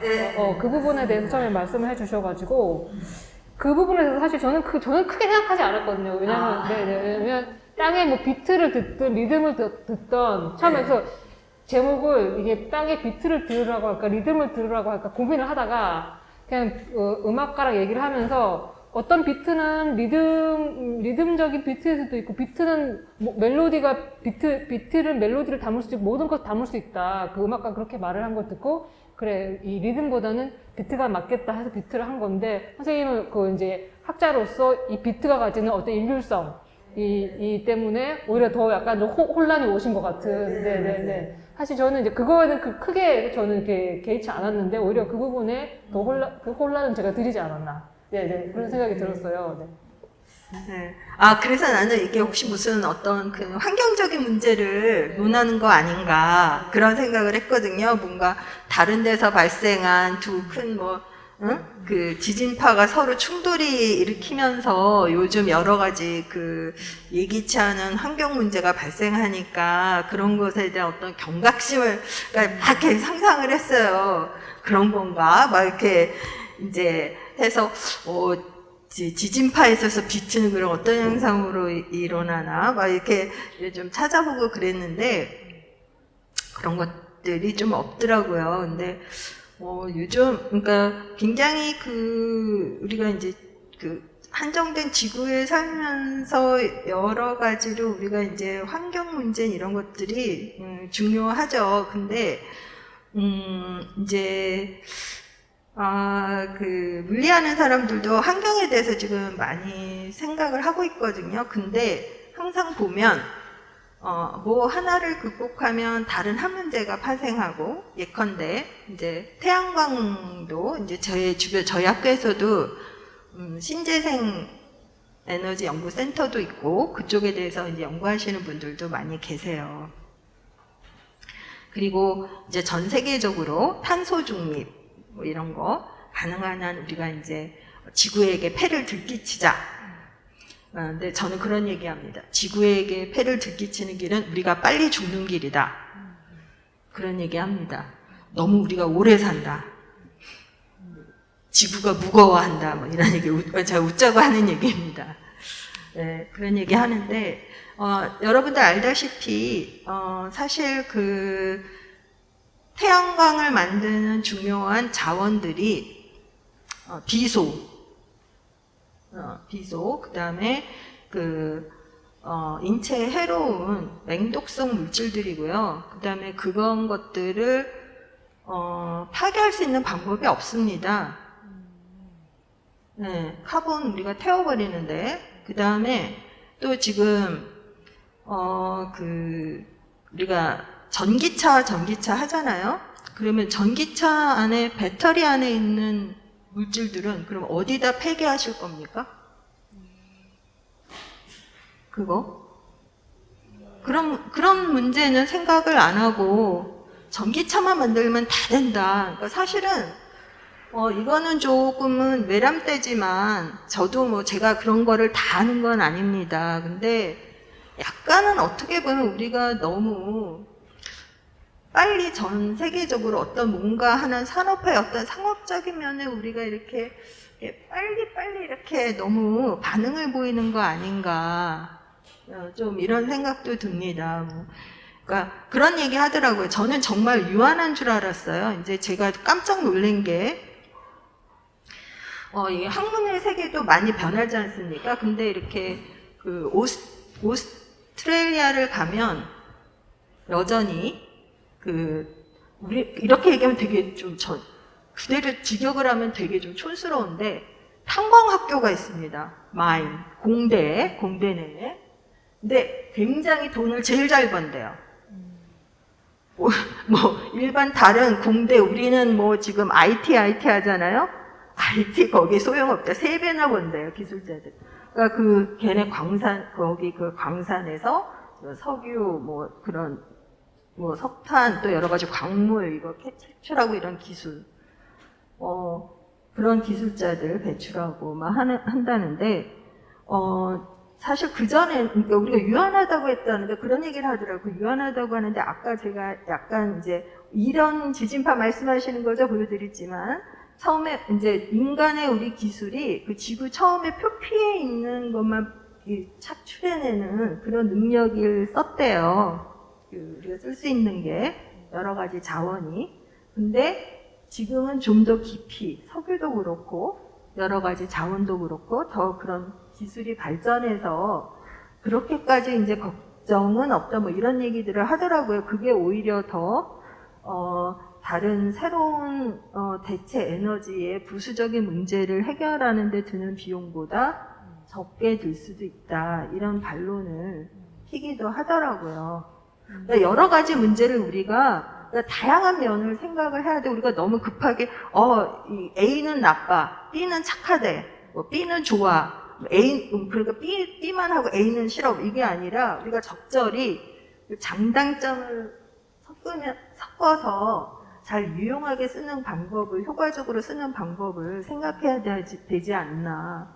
그러니까 굉장히 저도 깜짝 놀랐어요. 사람들이 다 전기차는 다 무조건 다 환경에 좋은 거 아니에요? 뭐 이렇게 생각하시고 뭐 태양광도 다 근데 지금 골칫거리 아닙니까? 그런 것들이 다 오히려 환경 파괴의 주범이 되고 있고 이제 그런 것들을 다 어떻게 버리나. 근데 이제 저는 재밌는 생각을 했어요. 이제 지진파 그다음에 막 이렇게 막 그걸 보면서 지구 종말이 온다면 저렇게 지진이 나서 더스트들이 정말 지구를 다 하고 한다면 우리가 정말 지구를 떠나야 할까? 막 이런 생각들을 하고 상상을 해봤습니다. 근데 인간은요 굉장히 명확하고요. 맘먹으면 뭐든지 다 하는 것 같아요. 그래서 만물의 영장인 것 같아요. 그래서 제가 인간인 게 얼마나 다행인지 모릅니다. 그리고 우리가 마음을 먹고 연구를 하면 다 해내더라고요. 그래서 제가 학생들한테 그런 얘기를 해요. 제가 깨달은 게 그겁니다. 이 세상에 실패하는 연구는 없어. 학생들이 안 믿어요. 근데 진짜 못 믿겠는데요. 네. 정말이에요. 실패하는 연구는 없습니다. 시간 문제예요. 자, 나로우 보실까요? 여러분들? 나로우 실패했다고 우리나라에서 10년 전에 하여튼 7, 8년 전에 막 다들 전 국민적으로 그 중에 저도 있었습니다. 저도 뭐 이랬어요. 죄송합니다. 저도 용기를 주기는커녕 하면서 뭐 MIT 나온 사람들이 500명 모여 있는데 우리나라에서 로켓 하나도 못 쏜대요. 하면서 막 이랬어요. 저도 좀 그중 한 사람이었습니다. 근데 지금 갑자기 누리호 성공하니까 누가 그 사람들 뭐라 그랬어? 그러면서 그러지 않습니까? 결국은 우리가 뜻을 갖고 어떤 문제에 대해서 집중해서 해결하려고 노력을 하면 시간 문제지 못 푸는 문제는 없는 거더라고요. 네, 근데 못 푸는 문제는 없기는 한데 그게 이제 산업에서 악용을 하거나 또 너무 이렇게 그 윤리적인 의식을 갖지 않고 너무 무분별하게 사용하는 그걸 것 우리가 때문에 주의해야 되는 네. 거죠. 그래서 이제 많이 우리가 공부를 해야 되고 그 공부가 꼭 어떤 잘 사용하자 이쪽도 있지만 다른 사이드 이펙트는 뭐가 있을까? 그 다음에 그런 이제 특히 이제 저는 그런 생각을 해요. 우리가 너무 물질적인 것에 치중하다 보니까 인문학적인 요소, 그 다음에 우리가 정신적으로 우리를 행복하게 해주고, 저도 그래서 이 강연에 오고 싶었어요. 왜냐면 나도, 내가 너무 제 동생이 특히 저를 비난을 많이 합니다. 말씀드렸잖아요. 그래서 이제 저도, 그래서 저 무슨 비트, 얘기 하나 뒤진팔게 했듯이, 근데 한번 알아봐야지. 그래서 저도 더 왔습니다. 내 분야가 아닌 분들하고 소통하고 싶어서. 네. 예. 그래서 우리가 더, 요즘 너무, 이공계, 특히 공학, IT 분야로만 사람들이 가고, 그 다음에 그런 얘기 들었어요. 학생들이 인문학을 안 간다. 그런 얘기를 들어서 저는 굉장히 많이 우려를 하고 있습니다. 오히려 이런 때일수록 우리가 인문학을 한다면 오히려 5, 6년 후에는 오히려 인문학에서 한 사람들 많이 필요로 하고, 왜냐하면 결국 이 모든 테크놀로지는요 인간을 위한 거거든요. 근데 그거를 제가 이제 이 나이가 되니까 깨달았어요. 인문학을 하는 사람들은 바라보는 것이 인간이에요. 인간이 뭘 좋아하나, 인간의 이상향이 무엇냐, 인간이 궁극적으로 왜 사나, 다 모든 게 인간인데 저희는 인간이 사용하는 물질과 인간 주변에 둘러싸여 있는 환경에 대해서 골똘히 생각하는 사람들이 자연과학자들입니다. 그렇죠? 인간 주변에 있는 것들, 그 환경에 대해서 보는 거고, 그러니까 좀 대상이 다르죠. 그렇죠? 네. 근데 지금은 우리 사회가 너무 편향적으로 편식이 강한 것 같아요. 그러니까 아까 에너지 문제도 갑자기 카본 베이스는 다 안 좋대. 그리고 다 버리고 갑자기 또 막 대체 에너지 그렇게 해서 뭔가 산업적 불균형을 주고 또 우리가 전력이라든가 생활에도 약간 불편함을 갑자기 불균형을 야기하듯이 공부도 사회적 불균형을 갑자기 이렇게 다 사실 우리가 행복하려면 제가 요즘 생각하는데 저는 요즘요 제가 손흥민 선수 때문에 프리미어 리그 보면 참 행복합니다. 예.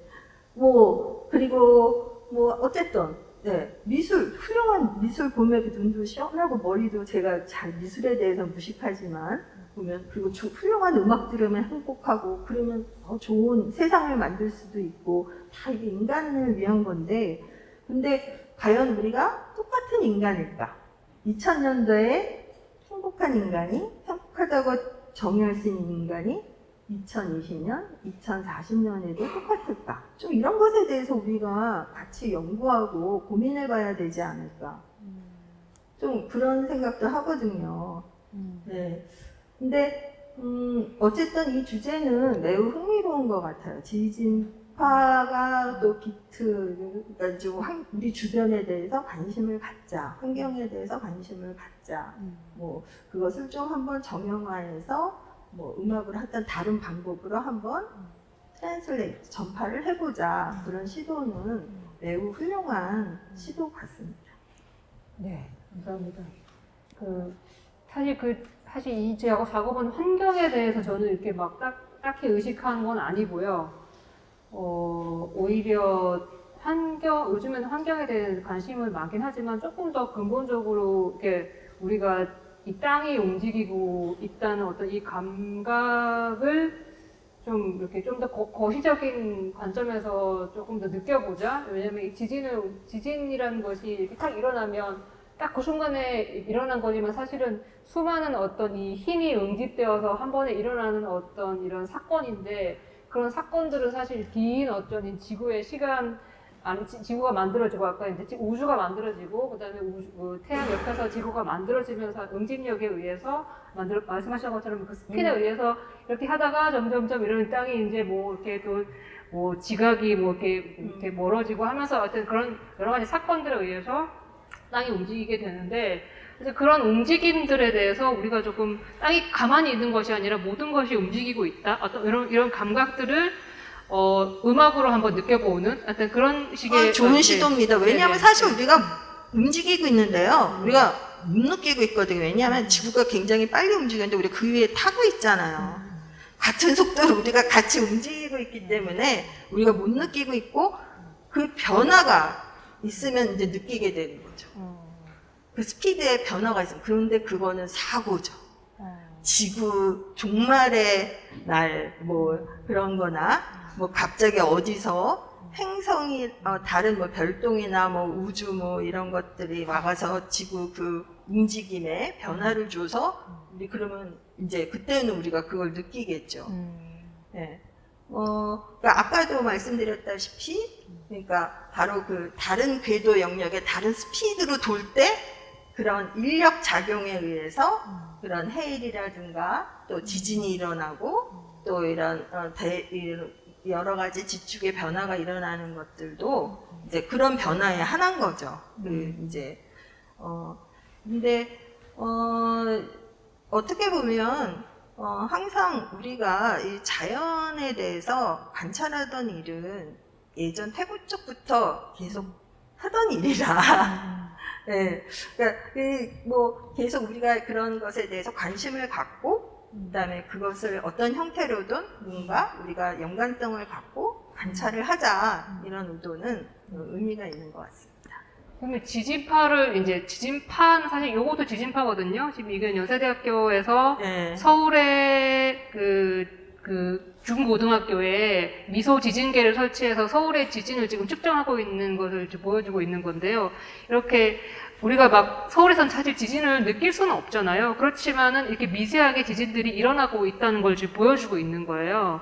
그래서 이런 지진파들이 이렇게 짜글짜글짜글하게 보이지만 이거를 이제 크게 확대시켜 아까 보여주셨던 코사인파가 되는 거죠. 네. 그렇게 되는 건데 이 지진파는 사실 우리가 이것의 소리를 들을 수는 없지만 이 지진파라는 것을 너무 저주파여서 들을 수 없는데 이거를 좀 음역대를 높이면은 들을 수 있지 않을까. 그러면 그 높은 음역대를 가지고 그걸 소스로 해서 음악을 만들면 우리가 이 지진을 소리로 들으면서 우리가 음악으로 감각할 수 있지 않을까. 근데 그런 상상으로 만들어 본 프로젝트거든요. 그렇죠. 만약에 네네. 저것들이 그 몇몇 그 파동들이 아까 말씀드렸다시피 주파수가 비슷하다면 이제 비트를 만들고 또 뭐 위상이 반대라면 상쇄가 되고 또 네. 같은 위상이면 진폭도 큰 진동이 크게 일어나고 이런 현상들이 발전돼서 그래서 이제 우리가 진동을 어느 부분에서는 크게 느끼고 어디는 안 느끼고 이런 현상이 일어나는 거죠.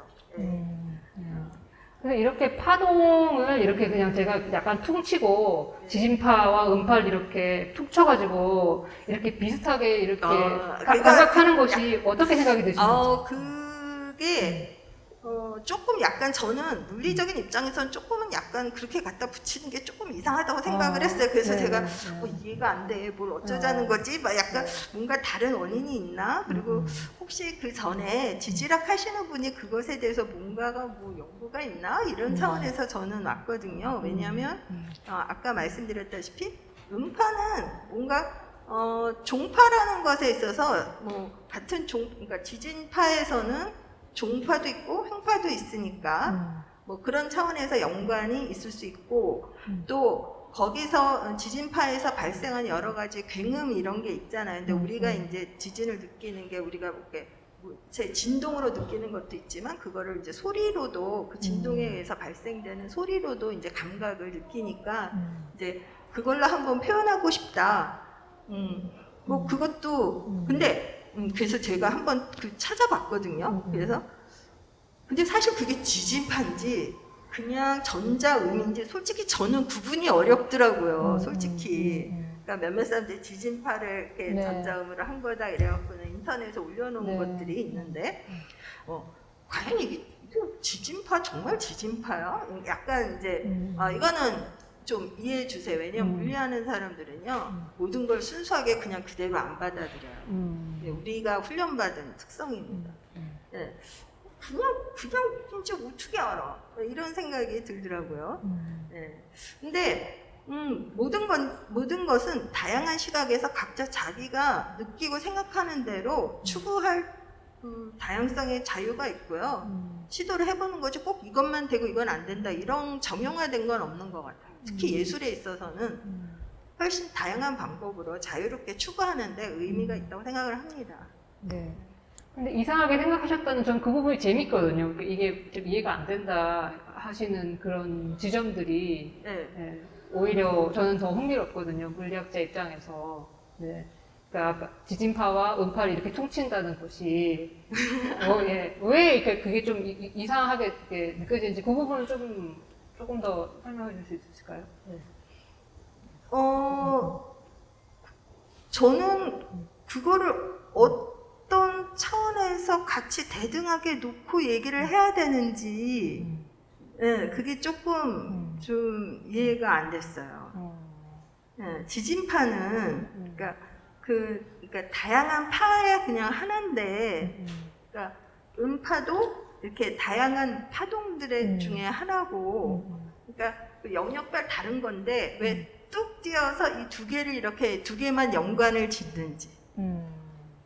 그 차원에서 제가 이해가 안 된다고 한 거예요. 뭔가 연관을 지을 때는 그것에 대한 동기와 물리적으로는 충분한 어떤 이유와 현상이 있어야 되거든요. 네, 그러니까 예컨대 정말 어떤 음파와 지진파를 연관을 짓고 싶다면 지진파가 내는 특별한 음파의 프리퀀시 영역이 있어야겠죠.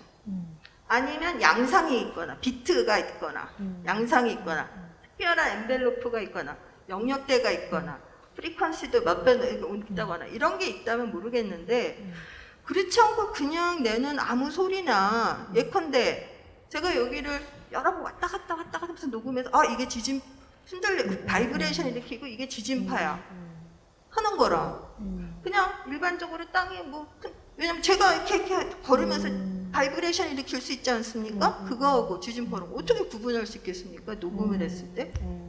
제 퀘스천은 그거거든요. 네네네. 그래서 저희가 이제 또 이 지진학 그 연구실하고 협업을 했어요. 그래서 이제 저희도 이제 지진파라는 것을 이렇게 저희가 뭐 지진계를 놓고 측정을 할 수는 없는 거니까 실제로 지금 여기 보시면 우리나라에 이제 주요 지진들이 이렇게 나와 있는데 그 중에서 이제 경주 지진이 2026년 경주 지진, 저 경주 지진의 지진파를 제가 얻어서 그 지진파를 음파로 바꾼다던가 어떤 특정 지진파를 가지고 이제 음악을 만드는 걸 시도하고 있습니다. 네.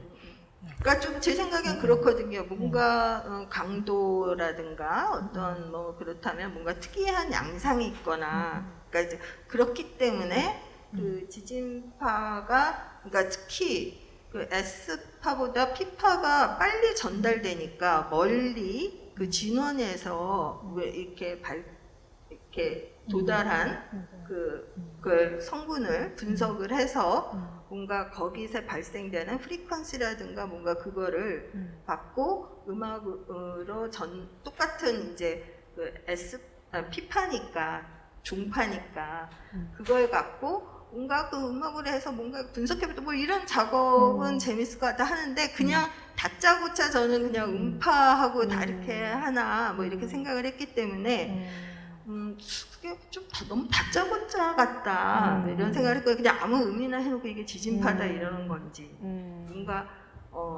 지진파의 특성을 분석을 한다는 건지 네네. 그런 것들이 명확하지 네네. 않았습니다. 그래서 저희가 이제 요 섹션에서는 이렇게 이 주제에 관해서 전문가들을 모시고 6강에 이제 굵직굵직한 이런 탐구를 하고 그다음에 4시부터 6시까지는 지진학 연구실의 연구원 분들하고 그다음에 테크노 뮤지션 분들이 함께 만나서 실질적으로 지진파를 이제 분석을 하는 거를 지진학자들한테 들어보고 또 그것을 실제로 또 그 엔지니어가 그걸 음파로 바꿔서 또 그 음파를 소리도 또 들어보고 이런 시간을 가지고 있습니다. 그래서 이제 그 섹션을 끝냈고 이제 그때 우리가 탐구해본 그런 지진파들을 이제 몇 가지를 추려가지고 음악을 만들기 작업을 이제 시작을 하고 있었어요. 그래서 그런 섹션에서 제가 설명을 안 드려다 보니까 어떤 지진파를 가지고 하시든지 이런 부분을 좀 네네. 하고 네, 있었던 것 같아요. 네. 네네.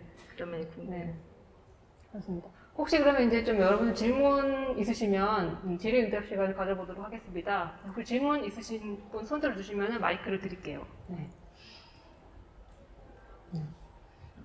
질문 없으신가요? 네. 네.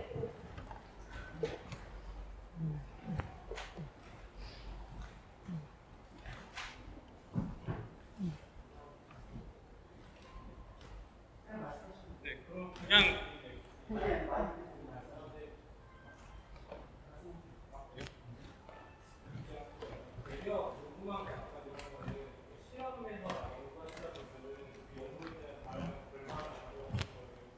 그냥 뿌리 같은 걸로 보게 되잖아요.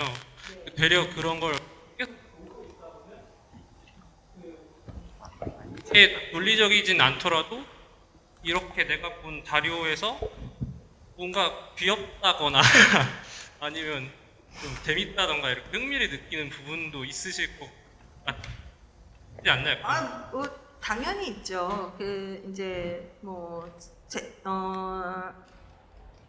아트 오브 사이언스라고 그래서 이제 지금 이제 여러분들 보시면 우리가 얻는 데이터들이 지금 이 경우는 아니지만 이제 우리가 이제 이런 플롯을 그립니다. 이제 이런 주기적인 진동자들 움직임, 웨이브 이런 것들을 이렇게 그리고 이걸 주기적으로 하다 보면 굉장히 규칙적인 패턴들이 나와요. 그러면 정말 무슨 아트 같아요. 어떤 무슨 디자인. 그러니까 자연의 여러 가지, 특히 이제 우리가 그러니까 굉장히 놀라요. 저는 예전에 제가 물리를 공부하기 전에는 세상이 이렇게 규칙적으로 돌아가는지에 대해서 몰랐어요. 그리고 우리도 알게 모르게 규칙적으로 살고 있어요. 네. 그래서 그 자연의 오묘함에 굉장히 놀라게 되거든요.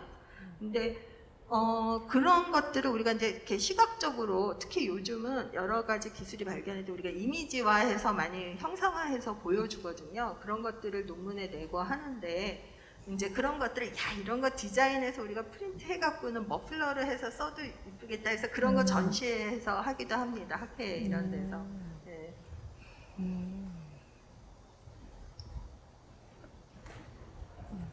또 질문 있으신가요? 네. 이렇게 근데 뭔가 지질학자한테도 그렇고 이 약간 이 과학자나 약간 공대 분들한테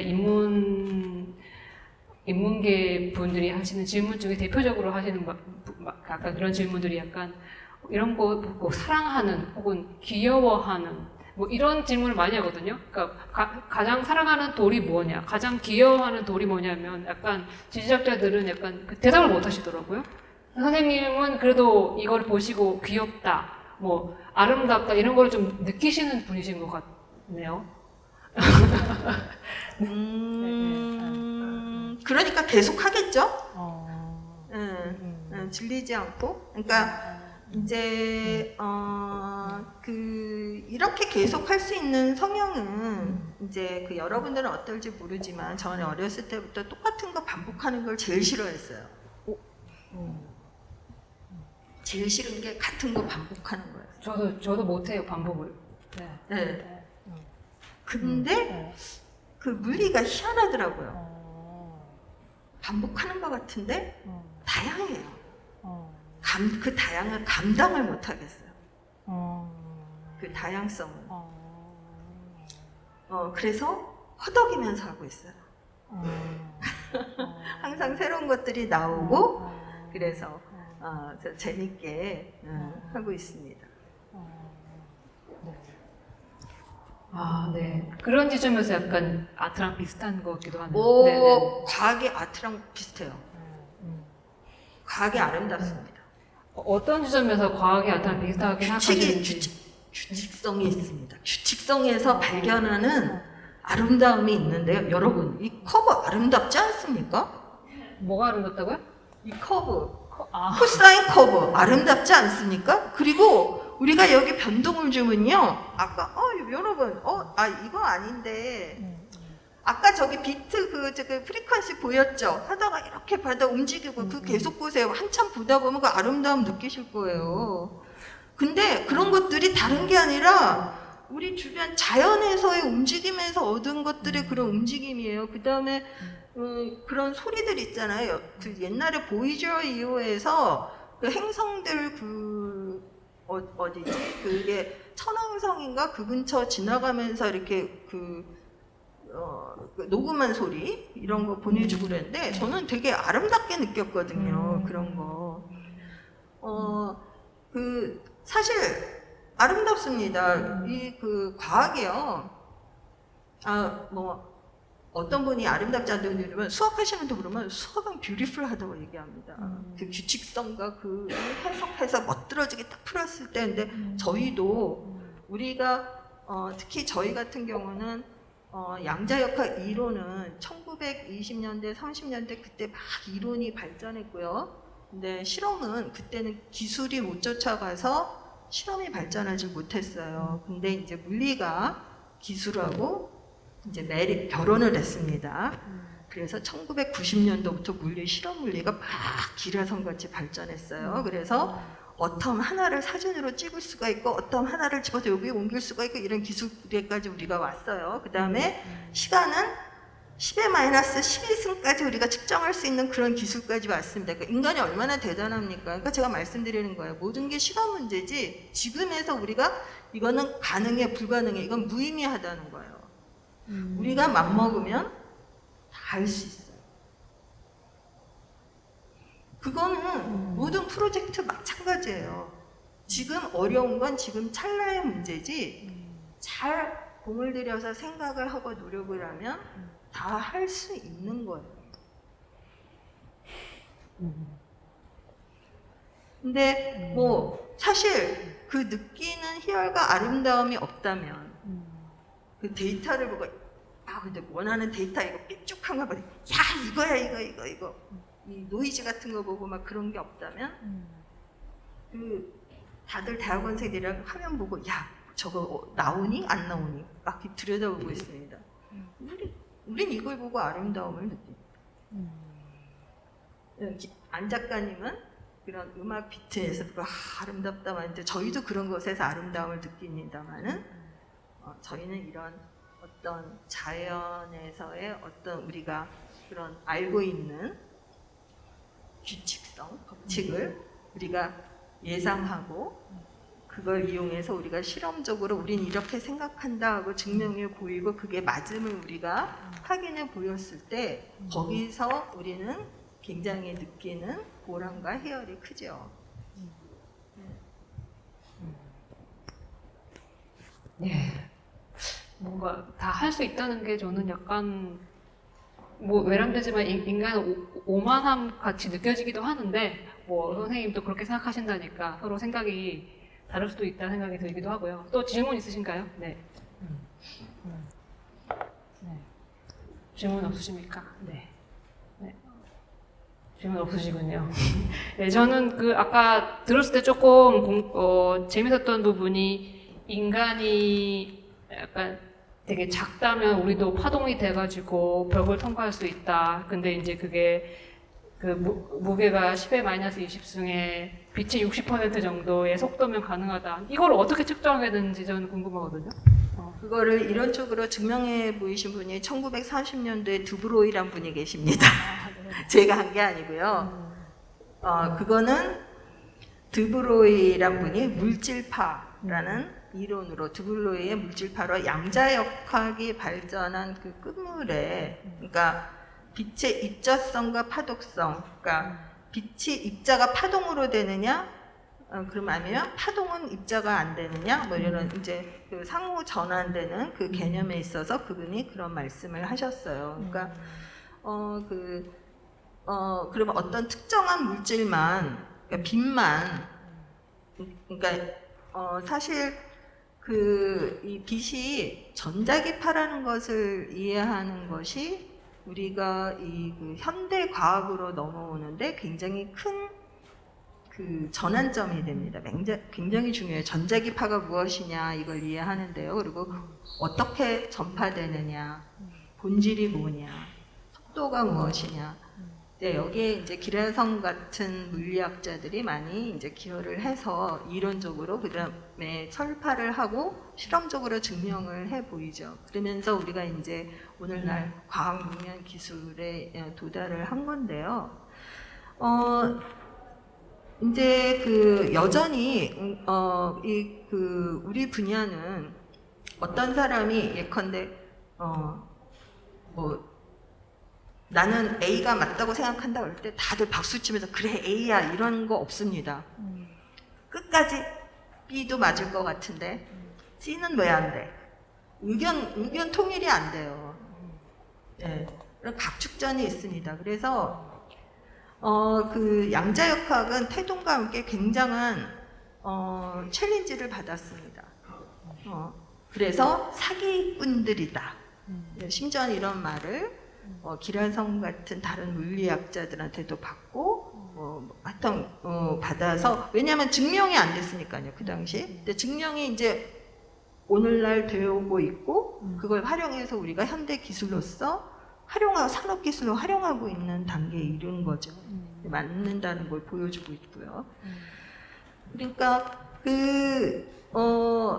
이 개념을 글쎄 이렇게 생각해 보시죠. 그게 이제 상대성 이론하고도 맞는다고 하는 게 만약에 빛만 그렇게 파동성을 가질 수 있어요. 이상하지 않을까요? 자, 지구만 태양 주위를 돌아요.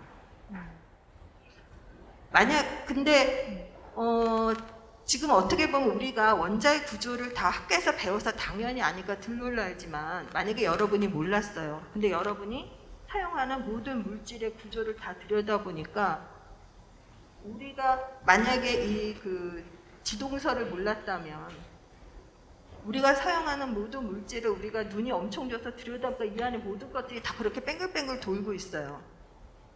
놀라운 일치 아닐까요? 물리에서 추구하는 것은요, 그게 각각 어떤 특별한 경우와 그런 것들이 있지만 보편적으로는 원칙적으로는 다 어떤 유니버설한 로우에 의해서 다 적용이 되고 있다. 이게 돼야 되는 거예요. 근데 그러니까 우리도 인간도 빛과 같은 속도를 낼 수 있다면은 시공간 이동이 가능한 거죠. 그래서 그런 뭐 타임머신 얘기도 나오고 뭐도 하고 하는 거고 뭐 퀀텀 트랜스포테이션 얘기도 나오고 하는 거예요. 내가 여기서 저쪽 다른 세계를 찬하고 그런 SF 공상과학의 얘기가 나오고 있죠. 그런 얘기. 뭐 퀀텀 트랜스포테이션 얘기. 그것은 이제 그 드브로이가 이론적으로 그거를 이제 증명을 해 보였어요. 수식으로 표현해 보였어요. 맞음을, 말이 됨을. 네. 그럼 아까 양자 컴퓨터 말씀하셨는데 축을 갸우뚱하게 한다 이렇게 하셨잖아요. 그게 어떤 의미인지 저는 모르겠어요. 축을 갸우뚱한다는 게 뭐 그렇게 큰 의미가 저는 잘 모르겠는데. 네. 지금 우리 축이 기우뚱하니까 서울이 네. 저게 기억 못하시겠지만 네. 저 어렸을 때는요 네. 선풍기도 별로 필요 없이 여름을 지냈던 것 같아요. 저 아주 어렸을 때는. 근데 지금 선풍기 아니라 전 에어컨 없으면 못 살겠어요. 네? 축이 기우뚱하니까 햇빛을 받는 면적이 달라지잖아요. 네? 축이 기우뚱하면서 햇볕 받는 것도 달라지고 또 안에 도는 스피드도 달라지겠죠? 왜냐하면 안에 들어있는 이 그 물질의 분포, 도는 스피드도 달라지고 하니까 이게 축이 기우뚱해지겠죠? 그러면서 또 여러 가지 안에 있는 그 밀도들도 분포들도 바다니 이런 것들도 달라지고 막 그런데 이제 스피는 축이 기울어지면서 축이 기울어진다는 것은 주변에 다른 환경에 영향을 준다는 거거든요. 주변에. 그러니까 변화를 준다는 거예요. 외부 힘을 준다는 거예요. 그러면 요렇게 축 기울어진 거랑 이렇게 된 거랑 우리가 그 작용을 해서 여기서 이 웨이브 펑션이 그럼 달라지거든요. 웨이브 함수의 양상이 달라져요. 그거를 연산으로 시그널로 우리가 해서 전자기파로 해서 우리가 전자기 신호로 해갖고는 우리가 그것을 신호로 만들어서 우리가 사용하는 거예요. 이렇게 됐을 때 신호랑 이렇게 됐을 때 신호랑 한 90도 됐을 때랑 여기 한 170대 됐을 때 신호가 다르다는 거예요. 자, 이거랑 그런 것들을 한 10,000개 모아놓고 일률적으로 다 똑바로 됐을 때, 물론 그 중에 몇 개는 삐뚤빼뚤하죠. 지금 그게 우리가 다루고 있는 상황이에요. 그거랑 기술적인 차가 크죠. 그러면 이게 이렇게 각도가 달라짐에 따라서 이 그래프의 모양이 달라지고 그 다양한 그래프 그렇죠. 그 함수를 그러니까 두 개 갖고 더 많은 함수를 더 섬세한 제너레이트 시그널을 하는 거죠. 만들어낼 수 있다. 그쵸. 그런 말씀이시죠? 그렇죠. 옛날에는 집단으로 그러니까 만약에 음. 자 이렇게 생각해 봅시다. 음. 지금 우리가 갖고 있는 세계는 이런 병들을 갖다가 100개를 두고 100개를 다 1이야. 눕혀요. 제로야. 이렇게 다루기는 거예요. 이렇게 다 한꺼번에 100개를 두고 1, 제로, 1, 제로. 네? 이렇게 해서 메모리를 쓰고 있는데 이제 우리가 추구하는 거는 얘를 이렇게 두고 그러니까 원을 이렇게도 되고 다른 두 개만 갖고 물병 두 개만 갖고 회전축 이렇게 돌리고 수십 개의 함수 메모리를 요걸 갖고 기억을 해서 제너레이트 할 수가 있다는 거야.